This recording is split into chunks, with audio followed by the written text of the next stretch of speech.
Hi everybody, welcome to xdrive. My name is Helmut and I'll show you in this video with the BMW 420d Gran Coupé xdrive how efficient this car, a diesel, can be moved when driven by an expert in eco-driving and how it is done. This car is a 2-liter diesel B-turbo, 140 kilowatts, 190 horsepower, 400 Newton meters of torque. Unladen weight is 1,760 kilograms or 3,872 pounds. WLTP consumption is 5.1 to 5.7 liters per 100 kilometers or 49.6 to 55.4 mpg UK. Transmission is an 8-speed torque converter gearbox. Drive mode for this trip is set to Eco Pro, which is the most economical mode in here. First thing, let's talk about the elephant in the room. Why should I try to save fuel with a car that costs I don't know how many tens of thousands of whatever currency? If I can afford the car, I can afford the fuel. Sure. But that's not the point, or better, my point. If you have to save every buck on fuel, then it was definitely not a good idea to buy this car in the first place. This is about wanting to drive efficiently, protect the environment, about relaxed driving, and at least it's for me, a challenge to drive as economically as possible. But still, quick, and I'm by no means an obstacle to other road users. On the contrary, if you have seen my videos, you might have noticed that most of the time we could and would go faster if it were not for other cars out there. So, whilst we do our trip, I will give advice how to drive better and more efficient. Talking about our trip, if you're on this channel for the first time, I do the same loop every time with every kind of car. Here you see it on the map, including the profile. We go out of town now, still in a 30 km per hour zone, then the ascent begins. It takes us up around 360 meters or 1100 feet of altitude. There we have some rolling hills, a descent back to our current altitude, 19 kilometers or 12 miles of open road with some villages, typical for this part of the world, followed by 17 kilometers of motorway. But be aware, we are not in Germany, so it's no speed festival.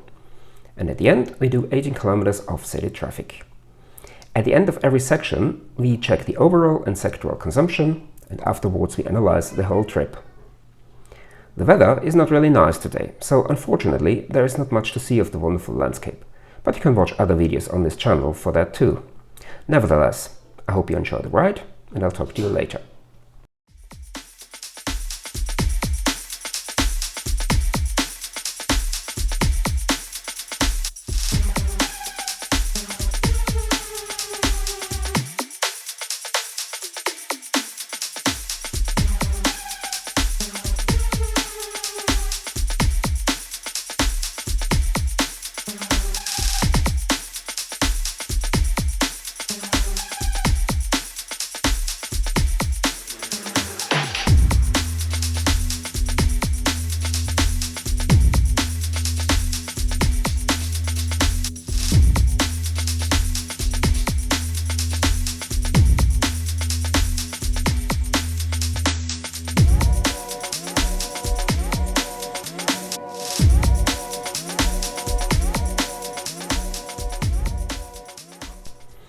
At the end of the uphill section we have 10.0 liters per 100 kilometers.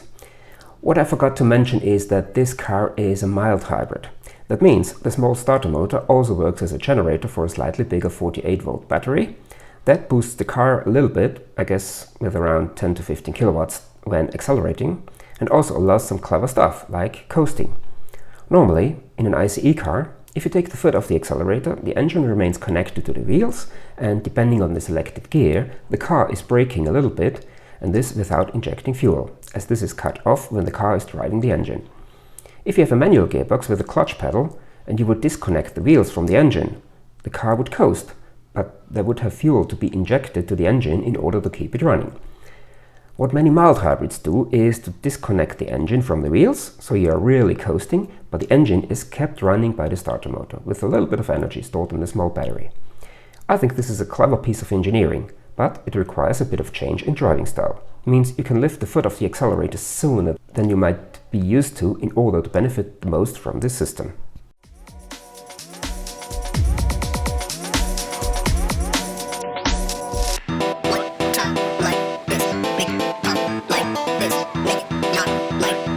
Make it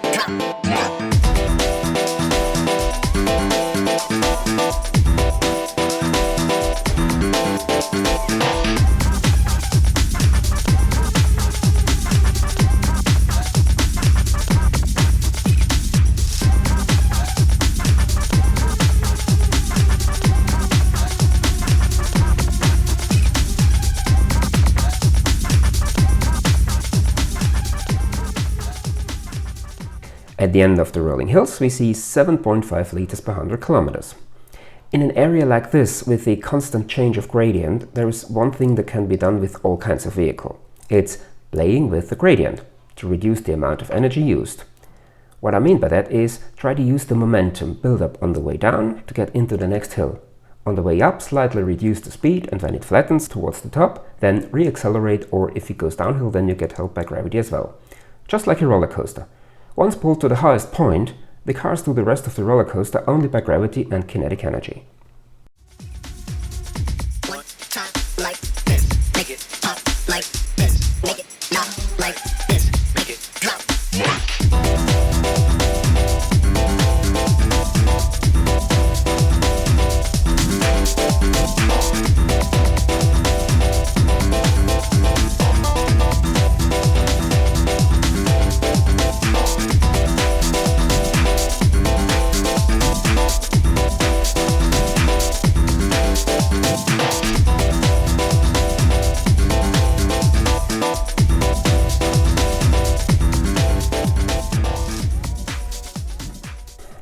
5.3 liters per 100 kilometers at the end of the descent.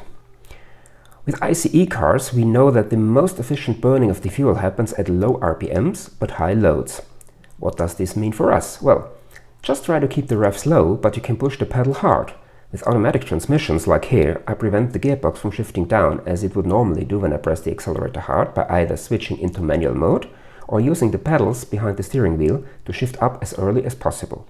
You see the M4, M5, M6 on the left of the outside temperature, but meanwhile I was pushing the pedal almost fully down.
We're coming to the end of the open road section, and we see here 4.5 liters per 100 kilometers.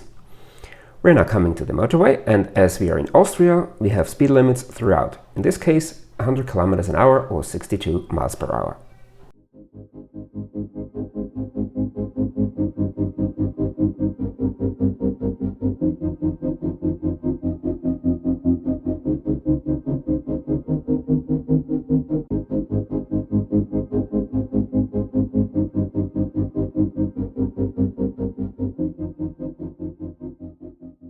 .4 liters per 100 kilometers at the end of the motorway. That's really good, I have to say.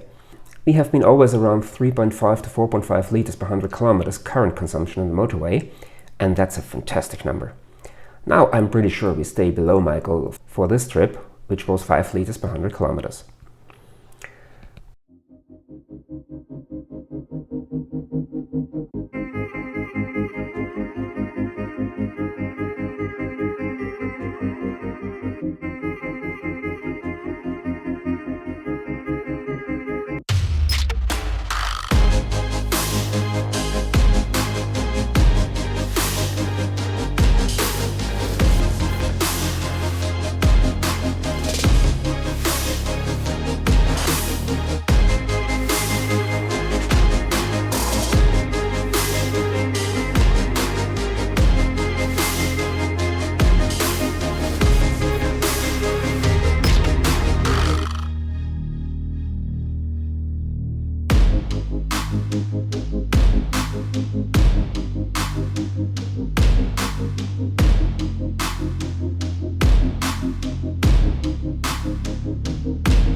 In city traffic, or in general, when you see there is something blocking your steady ride, always try to keep the car in motion.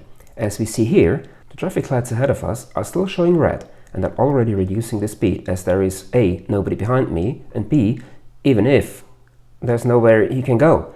The lights turn green now, and we kept our speed and avoided coming to a complete standstill. This will save you quite some fuel, as the first meters of acceleration are the ones with the highest consumption.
We're coming to the end of the eco-driver loop with the BMW 420d Gran Coupé, and we parked the car in here, and the port computer says 4.6 liters per 100 kilometers. That's not too bad, I have to admit. Now let's look at the details. Okay, let's quickly recapitulate the trip with the BMW 420d Gran Coupé xDrive. Here you see the sectoral and overall results. BMW diesels are known for their efficiency. However, it's important to keep in mind that the car only gives you the opportunity to drive economically. In the end, it's the driver and his driving style who decides how much fuel you use, how much dirt goes out the exhausts, and how economically you drive. With this car, it's a mild hybrid, and with mild hybrids, normally it requires a little bit of a change of driving style or a little bit of adaptation to the way the mild hybrid drivetrain works. What I mean by that, I've said it in the video. If you lift your foot off the accelerator, normally the drivetrain is decoupled from the engine, and the engine is kept running by the starter generator, by this little electric motor. So there is no fuel injected, and it's basically the same as with the injection cutoff, but the engine is running and you don't have the braking effect of the engine. So this allows you to start coasting a little bit earlier than with a non-mild hybrid car, and if you adapt the driving style to these technical options that you're given, then I'm sure you can get a little bit more efficiency out of the car, out of this drivetrain. I hope you enjoyed this video. If you want to see more what I'm doing, then please subscribe to this channel. If you hit the notification bell, you won't miss any new video. They're coming roughly every 3 to 4 days. Thanks for watching. Take care. See you next time.